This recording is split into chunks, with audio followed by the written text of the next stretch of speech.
পূৰ্বৰ পৰা চলি অহা এটা দিন প্ৰেমৰ দিন। আৰু প্ৰেম মানে কি? প্ৰেম মানে হয়তো মই আগত প্ৰেম কৰি পোৱা নাছিলোঁ। প্ৰেম যেতিয়া কৰিলোঁ বুজিলোঁ প্ৰেম মানে কি। প্ৰেম মানে সুখে দুখে সংগ দিয়া। প্ৰেম মানে ইজনে সিজনক বুজা। আজি মোৰ যিগৰাকী সহধৰ্মিনী মানসুৱে আজি মই বিয়া পাতিলোঁ। মই বহুত দুখৰ দিন এটা পাৰ কৰিছোঁ। আৰু কিন্তু এই যিটো বুজা পৰা, এই বুজা পৰা এই প্ৰেমত আমাৰ আছিল বা আছে কাৰণে আমি হয়তো একেলগে আজি আছোঁ। কিন্তু আজি এই প্ৰেমৰ দিনটোতে দেখা পোৱা গ'ল প্ৰকৃতাৰ্থত কংগ্ৰেছৰ দুজনকেই বিধায়ক, মোৰ এজন বন্ধু কমলেশ্বৰ ভূতৰাষ্ট্ৰ আৰু এজন দাদাস্বৰূপ বসন্ত দাস ডাঙৰীয়া, প্ৰাক্তন মন্ত্ৰী, কংগ্ৰেছৰ এজন জ্যেষ্ঠ নেতা। আজি অসমৰ মাননীয় মুখ্যমন্ত্ৰী ডক্টৰ হিমন্ত বিশ্ব শৰ্মা ডাঙৰীয়াক গামোচা পিন্ধাই অভিনন্দন জনাইছে, শুভেচ্ছা জনাইছে, তেখেতৰ কামৰ প্ৰতি আকৃষ্ট হৈছে। সেয়া আচল প্ৰেম। আৰু মাননীয় মুখ্যমন্ত্ৰীগৰাকীয়ে প্ৰকৃততে খুব সুন্দৰ কথা কৈছে যে ভাৰতক ভাল পোৱা, অসমক ভাল পোৱা আৰু যিকোনো জাতি ধৰ্ম বা ভাষা নিৰ্বিশেষে হ'ব পাৰে।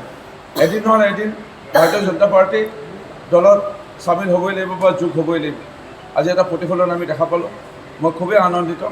আজি আকৌ এটা বাৰ্তা আপোনালোকক দিওঁ যে খুব কমটি দিনৰ ভিতৰত আৰু কংগ্ৰেছৰ দুজন বিধায়ক অন্য দললৈ আহি আছে। অন্য দল যদি ক'ব যোৱা যায়, কংগ্ৰেছ দল ত্যাগ কৰিবলৈ তেওঁ গৈ আছে আৰু হয়তো অন্য দলত আহি আছে।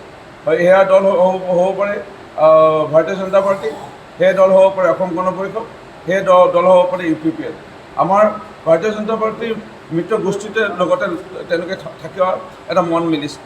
এয়াই বুলি ক'ব পাৰি প্ৰেম, দেশৰ প্ৰতি প্ৰেম, অসম আই মাতৃৰ প্ৰতি প্ৰেম থকা আচল যিসকল হৃদয়ৰ প্ৰেম থকা লোক আজি তেওঁলোক আজি ওলাই আহিছে। আজি এই দিনটোত এটা সকলোতকৈ ভাল বাৰ্তা অসমৰ কাৰণে আজি আচল প্ৰেম আজি আমাৰ অসম বিধানসভাত দেখা পালে অসমৰ ৰাইজে। ব্ৰেকআপ হ'ল তেওঁলোকৰ। আজি তেওঁলোকৰ ট্ৰেজেডি চলি আছে আৰু ট্ৰেজেডি মানে কি ইমান অনুভৱ কৰিব পৰা নাছিলোঁ, কিন্তু লোকক দেখিছিলোঁ কানুন, দুখ আৰু মানে এটা মানে ট্ৰেজেডি মানে কি লোকক দেখি পাইছিলোঁ। সেইকাৰণে ট্ৰেজেডি তেওঁলোকে ফালি আছে আৰু সেইটোৱে হৈছে আজিৰ দিনত। পূৰ্বৰ পৰা চলি অহা এটা দিন প্ৰেমৰ দিন। আৰু প্ৰেম মানে কি? প্ৰেম মানে হয়তো মই আগত প্ৰেম কৰি পোৱা নাছিলোঁ। প্ৰেম যেতিয়া কৰিলোঁ বুজিলোঁ প্ৰেম মানে কি। প্ৰেম মানে সুখে দুখে সংগ দিয়া। প্ৰেম মানে ইজনে সিজনক বুজা। আজি মোৰ যিগৰাকী সহধৰ্মিনী মানসুৱে আজি মই বিয়া পাতিলোঁ। মই বহুত দুখৰ দিন এটা পাৰ কৰিছোঁ। আৰু কিন্তু এই যিটো বুজা পৰা, এই বুজা পৰা এই প্ৰেমত আমাৰ আছিল বা আছে কাৰণে আমি হয়তো একেলগে আজি আছোঁ। কিন্তু আজি এই প্ৰেমৰ দিনটোতে